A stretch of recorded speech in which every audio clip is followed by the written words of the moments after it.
அனைவருக்கும் வணக்கம். நான் உங்கள் BK கரைகாலன். மக்களே, அனைவருக்கும் இனிய புது வருட நல்வாழ்த்துக்கள். இந்த 2026ஆம் ஆண்டு உங்கள் அனைவருக்கும் எல்லாருக்குமே நீங்கள் விரும்பின மாதிரி, உங்களுக்கு பிடிச்ச மாதிரி, நீங்கள் எதிர்பார்த்த எல்லா விஷயங்களுமே நடந்து நல்ல ஒரு ஆண்டாக அமையட்டும். ஓகே, இந்த புது வருஷத்துல முதலாவது நாளில் இப்போ நாங்கள் இருந்து கொண்டிருக்கிறோம். 2026 ஜனவரி 1ஆம் தேதியில் இருக்கிறோம். இந்த வருஷம் ஆரம்பிக்கும் போது ஏதாவது ஒரு நல்ல விடயங்களோட, ஒரு பாசிட்டிவான ஒரு விஷயத்தோட ஆரம்பிப்போம்னு சொல்லி யோசிச்சிருந்தேன். அதுக்காக இந்த வீடியோவில் நான் உங்களுக்கு ஒரு முக்கியமான விடயத்தை சொல்லித்தர போகிறேன். கிட்டத்தட்ட எல்லாருமே ஃபாலோ பண்ணக்கூடிய மாதிரி, நீங்கள் எல்லாருமே ஒவ்வொருத்தரும் ஒவ்வொரு குறிக்கோளோடு ஓடிக்கொண்டிருப்பீங்க. நல்லா பணம் சம்பாதிக்கணும், நான் நல்ல ஒரு நிலைமைக்கு வரணும், நல்லா படிக்கணும், நான் யூனிவர்சிட்டி போகணும், நான் ஏதோ ஒரு விஷயத்தில் வந்து நான் ஒரு விளையாட்டில் ஃபோக்கஸ் பண்ணணும்னு சொல்லி ஒவ்வொருத்தருக்கும் ஒவ்வொரு தனித்தனி கோல்ஸ் இருக்குது தானே. அதை நோக்கி நீங்கள் ஓடிக்கொண்டே இருப்பீங்க. அது எல்லாத்தையுமே உங்களுக்கு பெற்றுக்கொள்றதுக்காக, உங்களோட முயற்சியையும் தாண்டி இன்னொரு விடயம் மூலமாக அதை பெற்றுக்கொள்றதுக்கான ஒரு சின்ன ஒரு வழி மாதிரி, அது கிட்டத்தட்ட எங்களை அந்த கோலை நோக்கி ஓட வைக்கிறதுக்கான ஒரு வழி மாதிரி, அது உலகத்தில் சக்ஸஸ்ஃபுல்லான பெரிய ஆட்கள் எல்லாருமே ஃபாலோ பண்ணுற ஒரு விஷயத்தை இந்த வீடியோவில் நான் உங்களுக்கு சொல்ல போகிறேன். அதை பார்க்குறதுக்கு முதல் இந்த வீடியோவில் இன்னொரு விஷயத்தையும் சொல்கிறேன். என்னென்னு சொன்னால், நீங்கள் நிறைய பேர் இந்த வருஷம் ஆரம்பிக்கும் போது, இப்போ ஆரம்பிக்கிறதால நியூ இயர் ரெசல்யூஷன்ஸ்னு சொல்லி எடுத்து வச்சுருப்பீங்க. இந்த வருஷத்தில் இதெல்லாமே நான் செய்யணும், நான் ஜிம்முக்கு போகணும், நான் நல்லா படிக்கணும், இந்த வருஷம் முடிக்கிறதுக்குள்ளே நான் இவ்வளோ அச்சீவ் பண்ணணும், இவ்வளோ பணம் சம்பாதிச்சிருக்கணும், கார் வாங்கணும், வீடு வாங்கணும் அப்படின்னு சொல்லி ஒவ்வொரு குறிக்கோளோட நியூ இயர் ரெசல்யூஷன்ஸ் வந்து எடுத்து வச்சுருப்பீங்க. அதில் நீங்கள் எத்தனை பேர் போன வருஷம் ஸ்டார்டிங்கில் 2025 ஜனவரியில் எடுத்த ரெசல்யூஷன்ஸை கடைசி முடியும் போது நான் அதை செஞ்சேனான்னு சொல்லி பார்த்தீங்க? இல்லாட்டி அதை எத்தனை பேர் நீங்கள் ஃபாலோ பண்ணீங்க? நல்லா படிக்கணும்னு சொன்னால் எத்தனை பேர் நல்லா படிச்சிங்க? ஜிம்முக்கு போகணும்னு சொன்னால் எத்தனை பேர் ஜனவரியில் ஜிம்முக்கு போய் டிசம்பர் வரைக்கும் போனீங்க? இல்லாட்டி எத்தனை பேர் ஜனவரியிலேயே அதை குவிட் பண்ணிட்டீங்க, அதை விட்டு வெளியில் போயிட்டீங்க? இந்த மாதிரி நீங்கள் எடுத்து பார்த்துருந்தீங்கன்னு சொன்னால், உலகத்தோட தரவின்படி, உலகத்தில் இந்த நியூ இயர் ரெசல்யூஷன்ஸ்னு சொல்லி எடுக்கக்கூடியகளில் ஒரு தரவில் சொல்லப்படுது என்னென்னு சொன்னால், 80% அந்த நியூ இயர் ரெசல்யூஷன்ஸை ஆரம்பத்திலேயே குவிட் பண்ணி வெளியில் போயிடுறார்கள். ஒரு மாதமோ 2 மாதமோ, சில பேர் 1-2 நாட்கள்லையே அதை ஃபாலோ பண்ணி அது கஷ்டம்னு சொல்லிட்டு அதை விட்டு வெளியில் போயிடுறார்கள். எதுக்காக அது கஷ்டம்னு சொன்னால், எப்போவுமே உலகத்தில் எங்களுக்கு எதுவுமே இலகுவாக கிடைக்காதுன்றதை யாருமே சரியாக புரிஞ்சு கொள்றதில்லை. ஜிம்முக்கு போயிட்டு ஒரு மாதம் 2 மாதத்தில் எங்களுக்கு 6 பேக் வேணும்னு சொல்லி நாங்கள் போனோம்னு சொன்னால் எங்களுக்கு கிடைக்குமா? இல்லை தானே. அதே மாதிரி தானே, அதுதான் பேசிக்கான ஒரு ஃபார்முலா. எல்லாருக்குமே விளங்குற மாதிரி சொல்ல போனால், ஜிம்முக்கு போயிட்டு 2-3 மாதத்தில் எங்களால் 6 பேக் எடுக்க முடியாதுன்ற மாதிரி, நீங்கள் ஒரு கண்டென்ட் கிரியேட்டராக வாரீங்கன்னு சொன்னால் உங்களுக்கு ஒரு வருஷத்துக்குள்ளே 1 lakh சப்ஸ்கிரைபர்ஸ் ரீச் பண்ணுறது நீங்கள் 2 மாதத்தில் ரீச் பண்ண முடியாது. தொடர்ச்சியாக ஒர்க் பண்ணால் தான் உங்களால் 1 lakh சப்ஸ்கிரைபர்ஸ் ரீச் பண்ண முடியும். அதே மாதிரி நீங்கள் நல்லா படிக்கணும்னு சொன்னால் 2 மாதத்தில் படிச்சுட்டு நீங்கள் ஃபைனல் எக்ஸாம் எழுத முடியாது. தொடர்ச்சியாக படித்தா தான் உங்களால் ஃபைனல் எக்ஸாம் எழுத முடியும். அதே மாதிரி நீங்கள் ஒரு வருஷத்தில் 10 மில்லியன் ரூபாய் சம்பாதிக்கணும்னு சொல்லி ரெசல்யூஷன் எடுத்து வச்சுருந்தீங்கன்னு சொன்னால், நீங்கள் 2 மாதம் ஒர்க் பண்ணீங்கன்னு சொன்னால் 10 மில்லியனை சம்பாதிக்க முடியாது. அது கொஞ்சம் கொஞ்சமாக சேர்ந்து தான் வருஷம் முடியும் போது 10 மில்லியனாக மாறும். ஸோ இந்த விஷயத்தை, இந்த பேசிக்கான அடிப்படையான விடயத்தை விளங்கி கொள்ளாமல் தான் நிறைய பேர் அதை விட்டு குயிட் பண்ணுறார்கள்.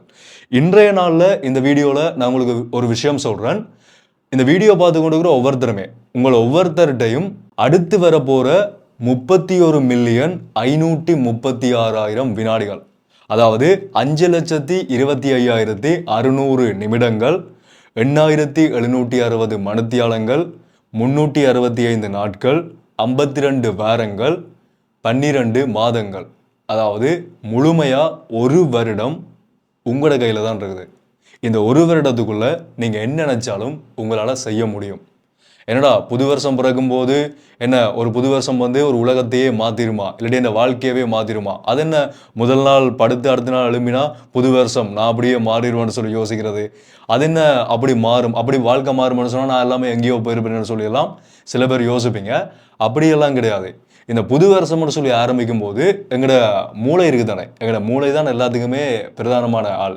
இவரை வந்து நாங்கள் சரியாக ஃபிக்ஸ் பண்ணோம்னு சொன்னால் நாங்கள் வாழ்க்கையில் எவ்வளோ தூரம் வேணுமானாலும் போகலாம்.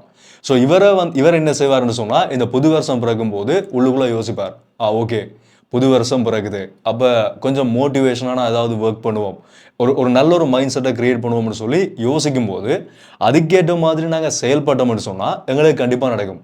எனக்கு போன வருஷம் இப்படி ஆகிட்டு இவ்வளோ வருஷமும் இவ்வளோ மோசமாக போயிட்டு நான் நினச்சது எல்லாமே நடக்கலை, எனக்கு பிஸ்னஸில் ஃபெயில் ஆகிட்டு நான் படிப்பில் ஃபெயில் ஆகிட்டேன்னு என்னால் எதுவுமே செய்ய முடியலன்றதுக்காக அடுத்த வருஷமும் அதே மாதிரி தான் இருக்கணும்னு சொல்லி யாருமே யோசிக்காதீங்க. எதிர்காலம் நிச்சயமற்றது. எது வேணாலும் எப்படி வேணாலும் மாறும்.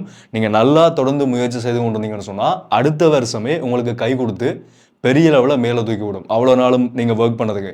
நான் உதாரணத்துக்கு நான் என்னையவே சொல்லுவேன். நான் ஸ்டார்டிங்கில் வீடியோஸ் அப்லோட் பண்ண நேரத்தில் வந்து எனக்கு வியூவர்ஸ் கிடையாது, சப்ஸ்கிரைபர்ஸ் எல்லாமே பெரும்பாலும் கிடையாது. ஆனால் ஒரு 2 வருஷத்துக்கு பிறகு தான் எனக்கு சப்ஸ்கிரைபர்ஸ் கெயின் ஆக ஆரம்பிச்சு. இப்போ இலங்கையில் டாப் தமிழ் இன்ஃபார்மேட்டிவ் கண்டென்ட் கிரியேட்டர்ஸுக்குள்ளே நான் ஒரு ஆளாக இருந்து கொண்டிருக்கிறேன். ஸோ நான் ஒரு 3 வருஷத்துக்கு பிறகு இப்போ இருக்கிற நிலைமையில் வந்து இருப்பேனா நீங்கள் எவ்வளோ பேர் என்னையை பார்ப்பீங்களான்றதை நான் சத்தியமாக நினச்சி பார்க்கல. அதே மாதிரி தான் நாங்கள் ஒர்க் பண்ணிக்கொண்டே இருந்தோம்னு சொன்னால் கன்சிஸ்டன்சி, அதாவது தொடர்ச்சியாக ஒர்க் பண்ணுறது. ஒரு விடயத்தை நாங்கள் மனசுக்குள்ளே நம்பி, நான் அதை தான் நான் சொல்ல போகிறேன், அதை நாங்கள் நினைச்சு கொண்டு சரியான முறையில் நாங்கள் ஒர்க் பண்ணி கொண்டு வந்தோம்னு சொன்னால் கண்டிப்பாக ஏதோ ஒரு கட்டத்தில் அது டக்குன்னு பூம் ஆகும். மேலே போய் பெரிய அளவிலான வெற்றியை உங்களுக்கு நிச்சயமாக பெற்று தரும். ஸோ நம்பிக்கையை கைவிடாமல் கன்சிஸ்டன்சியாக ஒர்க் பண்ணிங்கன்னு சொன்னால் கண்டிப்பாக உங்களுக்கு அந்த வெற்றின்றது கிடைக்கும். ஓகே, இப்போ நான் சொல்ல வந்த அந்த ஒரு நீங்கள் எல்லாருமே ஃபாலோ பண்ண வேண்டிய விஷயம் என்னென்னு சொன்னால், இப்போ நீங்கள் நியூ இயர் ரெசல்யூஷன் எடுத்திருப்பீங்க, அது என்ன மாதிரி ஃபாலோ பண்ணணும்னு சொல்லி யோசிச்சிருப்பீங்க, அதுக்காக நீங்கள் உங்களை தயார்படுத்தி கொண்டிருப்பீங்க. அதோடு சேர்த்து இந்த ஒரு விஷயத்தையும் அட் பண்ணி கொண்டு போங்க. என்னென்னு சொன்னால் மேனிஃபெஸ்டிங்னு சொல்லி நீங்கள் ஒரு சிலர் கேள்விப்பட்டிருப்பீங்க. ஒரு சிலரில் நீங்கள் நிறைய பேருக்கு தெரிஞ்சிருக்கும், யங்ஸ்டர்ஸுக்கு தெரிஞ்சிருக்கும், நிறைய பெரிய பெரிய பில்லியனர்ஸ் வரைக்கும், இலோன் மஸ்க் வரைக்கும் நிறைய பேர் அடிக்கடி சொன்ன ஒரு விஷயம் தான் manifesting. Law of attraction, universal law அப்படின்னு சொல்லி கூட நீங்கள் கேள்விப்பட்டிருப்பீங்க. நான் இந்த வீடியோஸில் சில இடங்களில் குறிப்பிட்ட இடத்துல மட்டும் மென்ஷன் பண்ணியிருக்கேன். ஃபுல் வீடியோவாக நான் இப்போ தான் ஃபஸ்ட் டைமாக சொல்கிறேன். சில இடங்களில் மென்ஷன் பண்ணியிருக்கிறேன். எனக்கு பர்சனலாக நடந்த சில விஷயங்களை வச்சு கொண்டு தான் இதை நானும் ஃபாலோ பண்ணி இப்போ உங்கள்கிட்ட இதை சொல்லி கொண்டிருக்கிறேன். இப்போ வரைக்குமே நான் ஃபாலோ பண்ணி கொண்டிருக்கிறேன். என்னென்னு சொன்னால், இந்த யூனிவர்ஸ் இருக்குது தானே, நீங்கள் உதாரணத்துக்கு கடவுள் நம்பிக்கை, நிறைய பேருக்கு கடவுள் நம்பிக்கை இருக்கும், சில பேருக்கு இருக்காது, அது பிரச்சனை இல்லை. நீங்கள் கடவுள் நம்பிக்கை இருந்தால் நீங்கள் என்ன யோசிப்பீங்க? கடவுள்கிட்ட போய் என்ன வேண்டிக் கொள்வீங்க? கடவுளே எனக்கு நல்ல படிப்பை கொடு, கடவுளே எனக்கு நல்ல காசை கொடு, கடவுளே எனக்கு கார் வாங்கி கொடு, கடவுளே எனக்கு அது வேணும் இது வேணும்னு சொல்லி எல்லாருமே கேட்பீங்க தானே. எல்லாருமே கேட்குற விஷயம் அதான். நல்லா இருக்கணும்ன்ற வரைக்கும் எல்லாமே நீங்கள் கேட்டுக்கொண்டிருப்பீங்க. அதே மாதிரி இந்த யூனிவர்ஸ் இருக்குது தானே, நாங்கள் வாழ்ந்து கொண்டு இருக்கக்கூடிய இந்த உலகத்தில் வந்து, அதாவது இது வந்து யூனிவர்ஸ்ன்னு சொல்லி பொதுவாக சொல்கிறது, பொதுவாக இந்த வேர்ட் தான் யூஸ் பண்ணப்படும். இந்த யூனிவர்ஸுக்கு காதுகள் இருக்குது. இது கிட்டத்தட்ட ஒரு என்னடா நீ இவ்வளோ விஷயங்கள் அறிவுபூர்வமாக கதைக்கிற, நீ எல்லாமே இதை நம்புறியான்ற மாதிரி தான் உங்களுக்கு சில பேருக்கு இருக்கும். இது சும்மா சொல்கிற விஷயம் கிடையாது. நீங்கள் வேணும்னா ட்ரை பண்ணி பாருங்கள், உங்களுக்கு நடந்தால் ஓகே. ஸோ இந்த யூனிவர்ஸுக்கு வந்து யூனிவர்ஸுக்கு கேட்கக்கூடிய ஒரு திறன் இருக்குன்னு சொல்லி வச்சுக்கொள்ளுங்க. ஸோ அந்த திறனை வச்சுக்கொண்டு இந்த யூனிவர்ஸ் என்ன செய்யணும்னு சொன்னால், நாங்கள் ஒரு விஷயத்துக்காக உண்மையாக நாங்கள் முயற்சி செய்யும்போது இந்த யூனிவர்ஸ் அது எங்களுக்கு கொடுக்கும். அதை கொடுக்கறதுக்காக முழுமையான முயற்சிகளை அதுவும் செய்யும். உங்களுக்கு குகேஷை தெரிஞ்சிருக்கும். இப்போ ரீசெண்டாக வேர்ல்ட் செஸ் சாம்பியனான குகேஷ், மேக்னஸ் கால்சனை வீழ்த்தி சாம்பியனான குகேஷை தெரிஞ்சிருக்கும். ஸோ அவர் வந்து அவரோட நினைக்கிறேன் ஒரு 12 வயதோ 11 வயசில் அவர்கிட்ட உங்களோட பெரிய ஒரு விருப்பம், உங்களோட நீங்கள் என்னவா நீங்கள் சாதிக்க விரும்புறீங்கன்னு சொல்லி கேட்கும்போது அவர் சொல்லியிருப்பார், நான் வந்து யங் வேர்ல்ட் சாம்பியன் ஆகணும், டீனேஜில் 18 வயசுக்குள்ள நான் வேர்ல்ட் சாம்பியன் ஆகணும், என்னால் முடிஞ்சால் நான் மேக்னஸ் கால்சனோட மோதி அவரை வீழ்த்தி நான் சாம்பியன் ஆகணும்னு சொல்லியிருப்பார். அவர் சொன்ன மாதிரி அவரோட 18 வயசில் கரெக்டாக அந்த ஏஜ் முடிஞ்சுட்டா அவரோட ட்ரீம் வந்து லைஃப்பில் அதை அச்சீவ் பண்ணவே முடியாது. 12 வயசு முடிஞ்சுட்டேன்னு சொன்னால் யங்கஸ்ட் செஸ் சாம்பியனாக வரவே முடியாது. அதுக்கு பிறகு அவர் 18 வயசு வராது தானே. ஸோ அந்த 18 வயசில் கரெக்டாக அந்த வயசு முடிகிற நேரத்தில் நோர்வே செஸ் சாம்பியன்ஷிப்பில் அவர் மேக்னஸ் கால்சனை வீழ்த்தி சாம்பியன் ஆகியிருந்தார். அதுதான் மேனிஃபெஸ்டிங். அதாவது ஒரு விடயம் எங்களுக்கு நடக்கணும்னு சொன்னால் அதுக்காக நாங்கள் ஆரம்பத்தில் இருந்தே அதை நினைச்சு ஒர்க் பண்ணி கொண்டு வந்தோம்னு சொன்னால், எனக்கு 1 lakh சப்ஸ்கிரைபர்ஸ் வரணும்னு சொல்லி நான் நினைச்சு கொண்டு ஒர்க் பண்ணால் தான் என்னால் அதை சென்றடைய முடியும். அதாவது என்னையை வந்து அது புஷ் பண்ணும். அது எப்படி சொல்கிறேன்ட்டு எனக்கு சரியாக தெரியல, நான் தெளிவாக சொல்கிறேன்னா இல்லாட்டி குழப்பறனான்னு தெரியலை. நீங்கள் ஒரு விஷயத்தை போய் சென்றடையணும்னு சொன்னால் அதை நீங்கள் இமேஜின் பண்ணுங்கள் உங்களோட மனசுக்குள்ளே. நீங்கள் மில்லியனர் ஆக போகிறீங்களா, பில்லியனர் ஆக போகிறீங்களா, உங்களோட பிஸ்னஸில் நீங்கள் சக்ஸஸ்ஃபுல்லாக வர போகிறீங்களா, நல்ல ஒரு இடத்துக்கு போக போகிறீங்கன்னு சொன்னால் நீங்கள் அதை இமேஜின் பண்ணுங்கள். மேக்னஸ் கால்சனோட அவர் செஸ் சாம்பியனாக ப்ளே பண்ணணும்ன்றது வந்து அவரோட மைண்டில் இருந்த ஒரு விஷயம். ஸோ அதை யோசிக்க யோசிக்க யோசிக்க யோசிக்க என்ன செய்யணும்னு சொன்னால் எங்களோட வாழ்க்கை வந்து அதை நோக்கி எங்களை தள்ள ஆரம்பிக்கும். அதே நேரத்தில் யூனிவர்ஸ் அதுக்கான வேலையை பார்க்க ஆரம்பிக்கும். கிட்டத்தட்ட ஒரு எனர்ஜி மாதிரி தானே இந்த உலகம் வந்து இயங்கி கொண்டிருக்கிறது ஒரு எனர்ஜியில். இது வந்து நான் பர்சனலாக நான் நம்புகிற விஷயங்கள், நிறைய பேருக்கு நடந்த ஒரு விஷயங்கள். நீங்கள் கூகுளே சர்ச் பண்ணி பாருங்கள், மேனிஃபெஸ்டிங்னு சர்ச் பண்ணி பாருங்கள், இல்லாட்டி யூடியூப்பில் சர்ச் பண்ணி பாருங்கள். எத்தனையோ பேர் எத்தனையோ விதமாக சொல்லியிருப்பார்கள். லோ ஆஃப் அட்ராக்ஷன், யூனிவர்சல் லோன்னு எல்லாம் சர்ச் பண்ணி பார்த்தீங்கன்னு சொன்னால் உங்களுக்கு நிறைய டீட்டெயில்ஸ் வந்து கிடைக்கும். ஸோ இதை வந்து நீங்கள் ஃபாலோ பண்ணிங்கன்னு சொன்னால், உங்களுக்கு ஒரு விஷயம் தேவை, நான் அதை அச்சீவ் பண்ணணும்னு சொன்னால் அதை உங்களோட மனசுக்குள்ளே இமேஜின் பண்ண ஆரம்பிங்க. நீங்கள் மில்லியனராக வரணும்னு சொன்னால் நீங்கள் உங்களுக்குள்ளேயே நான் ஒரு மில்லியனர், நான் இந்த இடத்துல வந்துட்டேன், இந்த இடத்துல வந்து நான் ரீச் பண்ணிட்டேன். உங்கள்ட்ட 10 ரூபா காசு கூட கையில் இல்லாமல் இருக்கலாம், இருந்தாலும் நீங்கள் உங்களோட மைண்டுக்குள்ளே ஃபிக்ஸ் பண்ணிக்கொள்ளுங்க, நான் மில்லியனர். எனக்கு 20 வயசில் இல்லாட்டி 30 வயசில் 30 வயசில் நான் மில்லியனர் ஆவேன், 30 வயசில் நான் இப்படி இருப்பேன், இந்த கார் வாங்குவேன், இந்த ஹோட்டல் போய் ஸ்டே பண்ணுவேன், இந்த நாட்டுக்கு போவேன், இப்படிப்பட்ட லைஃப்பை நான் வாழுவேன் என்று சொல்லி உங்களோட மைண்டுக்குள்ளே இமேஜின் பண்ண அது உங்களால் கற்பனை செய்யக்கூடிய மாதிரி இருந்தால் இந்த யூனிவர்ஸ் டெஃபினட்டாக அதை உங்களுக்கு கொடுக்கும். கண்டிப்பாக நடக்கும். நீங்கள் வேணால் ட்ரை பண்ணி பாருங்கள். எனக்கு பர்சனலாக நடந்திருக்குது.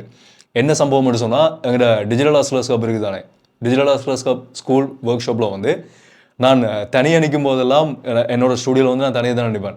அந்த நேரத்தில் நான் சும்மா எல்லாமே கதைச்சு பார்ப்பேன். ஒரு 100 பேருக்கு முன்னால் நின்றா நான் எப்படி கதைப்பேன், எப்படி யாராவது என்னோட கேள்வி கேட்பினோம், அப்படி கேட்கும்போது நான் எப்படி பதில் சொல்லுவேன் என்றது எல்லாத்தையுமே நான் அடிக்கடி கதைச்சு பார்த்து கொண்டு இருப்பேன் எப்போவுமே. இல்லாட்டி ஒரு ஸ்டேஜுக்கு போகும்போது நான் என்னெல்லாம் கதைப்பேன் என்று சொல்லி எல்லாமே அதை நாங்கள் அந்த இடத்துல நிற்கிற மாதிரி எனக்கு அது ஃபீல் ஆகும். நான் ஒரு இடத்துல வந்து கதைக்கும் போது யாருமே உள்ளுக்குள்ள இருக்க மாட்டேன். வெளியிலேருந்து பார்த்தா ஏதோ பைத்தியக்காரன் புலம்பிக் கொண்டு இருக்கிற மாதிரி தான் இருக்கும். ஆனால் ஆக்சுவலாக அது இல்லை விஷயம், அவர்களுக்கு தான் தெரியும். ஸோ நான் உள்ளே நிற்கும் போது எனக்கு முன்னால் ஏதோ 100 பேர் இருக்கணும், ஒரு 200 பேர் இருக்கணும், அவர்களுக்கு தான் நான் கதைச்சு கொண்டு இருக்கிறன்ற மாதிரி அதை இமேஜின் பண்ணி கதைக்கும் போது இந்த யூனிவர்ஸுக்கு அது தெரியும். ஓகே, இவனுக்கு இந்த விஷயம் தேவை, இவனுக்கு கண்டிப்பாக நாங்கள் இதை கொடுக்கணும்னு சொல்லி அது ஒர்க் பண்ண ஆரம்பிக்கும். எங்களை அறியாமலேயே நாங்கள் ஒர்க் பண்ண ஆரம்பிப்போம். நீங்கள் ட்ரை பண்ணி பாருங்கள், அது உங்களுக்கு தானாகவே நடக்கும். நீங்கள் ஒரு ஒன்றை ஃபிக்ஸ் பண்ணிட்டீங்கன்னு சொன்னால் அதை நீங்கள் இமேஜின் பண்ண ஆரம்பித்தா நீங்கள் காலையில் 5 மணிக்கு எழும்ப ஆரம்பிப்பீங்க, இரவு 11 மணி வரைக்கும் ஒர்க் பண்ணுவீங்க. நீங்கள் எவ்வளோதான் ஒர்க் பண்ணினாலும் உங்களுக்கு அந்த டயர்ட் தெரியாது, களைப்பு தெரியாது, ஒர்க் பண்ணி கொண்டே இருப்பீங்க. அந்த மாதிரி தான் இந்த விஷயம். அது கிட்டத்தட்ட எங்களை வேலை செய்ய வைக்கிறதுக்காகவும் பாசிட்டிவாக வச்சுக்கொள்றதுக்காகவும் ஃபாலோ பண்ணுற ஒரு முக்கியமான ஒரு விஷயம். இதுக்கு மேலே நான் அதை சொல்ல விரும்பலை, நீங்கள் சில பேர் குழம்பி போயிருவீங்க. இதுதான் விஷயம். மேனிஃபெஸ்டிங்கன்றத உங்களுக்கு ஒரு விஷயம் தேவை என்று சொன்னால் அதை இமேஜின் பண்ணி அதுக்கேற்ற மாதிரி நடக்க ஆரம்பிங்க. கண்டிப்பாக அது உங்களுக்கு நடக்கும். இதை நான் நம்புகிறேன். நீங்கள் நம்பினா செஞ்சு பாருங்கள். ஒர்க் ஆச்சுன்னு சொன்னால் அடுத்த வருஷம் இதே வீடியோக்குள்ளே வந்து கீழே கமெண்ட் பண்ணுங்கள், கரிகாலா நீ சொன்னது நடந்தது, நன்றி என்று சொல்லி கமெண்ட் பண்ணுங்கள். ஸோ இந்த ஒரு விஷயத்தை தான் இந்த வீடியோவில் நான் உங்களோட ஷேர் பண்ணிக்கொண்டு வச்சுருந்தேன். ஒரு புது வருடத்தில் புதிய ஒரு ஆரம்பமாக இந்த விடயம் உங்களுக்கு இருக்கும்னு சொல்லி நான் நம்புறேன். ஸோ இந்த வருஷம் என்னோட யூடியூப்ல நான் நிறைய விடயங்கள் செய்யணும்னு சொல்லி யோசிச்சிருக்கேன். எங்களோட பாட்காஸ்ட் இருக்குது, டிஜிட்டல் ஹஸ்லர்ஸ் கப் இருக்குது, அதே மாதிரி ரெகுலராக அப்லோட் பண்ண வீடியோஸ் எல்லாமே இருக்குது, நியூஸ் அப்டேட்ஸ் இருக்குது, அதே மாதிரி இன்ஃபார்மேட்டிவ் வீடியோஸ் இருக்குது, டாக்குமெண்ட்ரி ஸ்டைல் வீடியோஸ் இருக்குது, எல்லாமே இருக்குது. நிறைய முக்கியமான விடயங்கள், நிறைய இன்ட்ரெஸ்டிங்கான விஷயங்கள் எல்லாத்தையுமே நான் கூட ஷேர் பண்ணிக்கொள்ள போகிறேன். கண்டிப்பாக தொடர்ச்சியாக என்னுடைய வீடியோஸை பாருங்கள், ஃபாலோ பண்ணுங்கள், சப்போர்ட் பண்ணுங்கள். சப்ஸ்கிரைப் பண்ணலன்னு சொன்னால் சப்ஸ்கிரைப் பண்ணிக்கொள்ளுங்க. அப்போ தான் நான் அப்லோட் பண்ண வீடியோஸ் எல்லாமே தொடர்ச்சி உங்களுக்கு கொடுத்த நோட்டிஃபிகேஷன்ஸ் வரும். நிறைய இன்ஸ்பைரிங்கான போட்காஸ்ட் எல்லாமே செய்கிறதுக்கு பிளான் பண்ணியிருக்கிறேன். இன்னொரு கேள்வியும் வந்து இந்த வீடியோவில் நான் உங்கள்கிட்ட முன்வைக்கிறேன். என்னென்னு சொன்னால், யாரையாவது நான் போட்காஸ்ட்டில் இன்டர்வியூ பண்ணணும்னு சொன்னால், உங்களுக்கு தெரிஞ்ச யாராவது நல்ல பெரிய ஒரு இன்ஸ்பைரிங்கான இடத்துல இருக்கக்கூடியவர்கள் யாராவது இருந்தால் கீழே கமெண்ட்டில் சொல்லுங்கள். எந்த கமெண்ட்டுக்கு அதிகமான லைக்ஸ் வருதோ அந்த கமெண்டில் இருக்கிற அந்த நபரோட வந்து நான் இன்டர்வியூ செய்கிறதுக்கு ட்ரை பண்ணுறேன். ஸோ மறுபடியும் எல்லாருக்குமே இனிய புது வருட நல்வாழ்த்துக்கள். எல்லாருக்கும் இந்த வருடம் நல்ல ஒரு வருடமாக அமையட்டும். இதை பற்றின உங்களுடைய கருத்துக்களை நீங்கள் தாராளமாக கீழே கமெண்ட்டில் சொல்லிடலாம். அடுத்த வீடியோவில் நாளைக்கு நான் உங்களை சந்திக்கிறேன். மீண்டும் ஒரு வீடியோவில் சந்திப்போம். நன்றி.